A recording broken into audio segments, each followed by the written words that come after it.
Salut. Voilà, j'ai de la gratitude pour ce désert de champs de maïs ou de champs de blé plantés par l'homme et le contraste avec cette haie qui m'apporte de la fraîcheur, de l'ombre et qui est remplie d'animaux sauvages et qui est elle aussi plantée par l'homme. J'ai de la gratitude pour les rencontres agréables et pour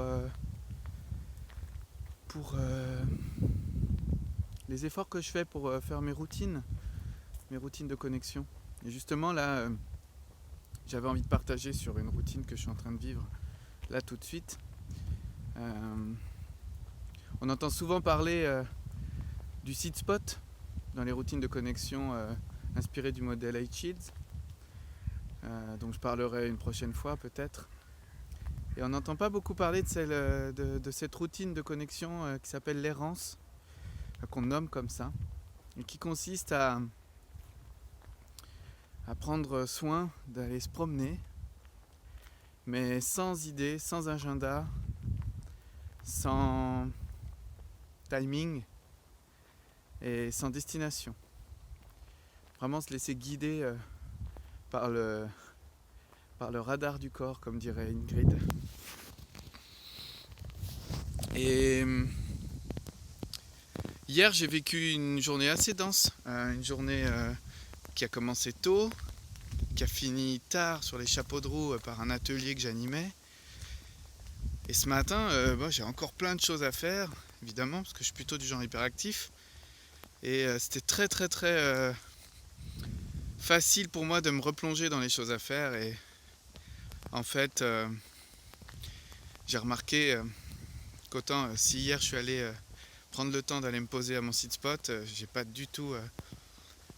j'ai pas marqué de pause. Et l'errance, elle sert à ça en fait. Elle sert un peu à infuser, à intégrer les choses, à sortir de la tête et à prendre le temps de se poser. Alors tout le paradoxe qu'on a dans notre système de vie moderne, c'est que prendre un temps sans agenda, sans chronomètre, sans heure, c'est un peu effrayant parce qu'on a d'autres trucs à faire.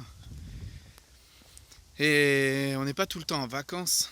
Et du coup, pour ma part, ce que je fais, c'est que je mets un réveil qui m'indique quand est-ce que je dois faire demi-tour.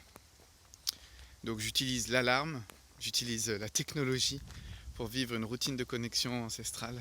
Donc c'est assez paradoxal, mais en tout cas, ça me permet de prendre ce temps régulièrement et idéalement quotidiennement. Ouais, le moment de l'errance, c'est plutôt quelque chose que je situe quand c'est la saison estivale vers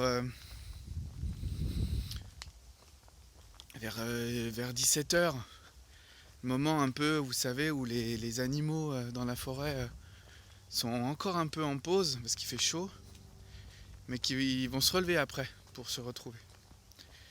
C'est ce moment-là qui est en période estivale est pour moi sain de consacrer à un temps de repos de l'esprit. Et puis c'est pas toujours facile en fait de sortir de sa tête et à la fois d'accueillir tout ce qui vient dans sa tête et de le laisser passer.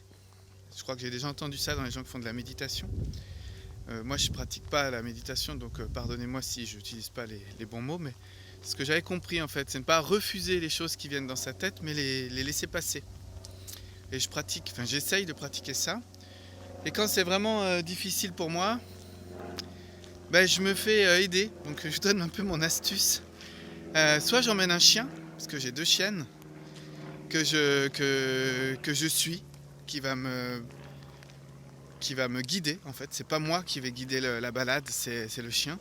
Ou soit un enfant qui est beaucoup plus facilement hors de sa tête. Donc, je pars avec Gabin ou Mélisse. S'ils s'arrêtent sur une fleur ou une grenouille ou une sauterelle, je m'arrête avec eux. S'ils veulent traverser le champ de blé, je traverse avec eux. Là, moi, je suis encore les sentiers. Là, je suis dans une errance assez conformiste. Mais je suis quand même dans une errance. Voilà, je voulais partager du coup ce petit passage quotidien qui pour moi est nécessaire. Et j'ai beaucoup de gratitude et de reconnaissance pour cette routine qui est difficile pour moi. mais qui me fait beaucoup de bien. Et vous, du coup, comment vous faites pour faire des pauses dans la journée, pour sortir de votre tête, mais rester connecté à votre corps? Je vous pose la question, n'hésitez pas à me laisser des réponses dans vos commentaires. Allez, à bientôt!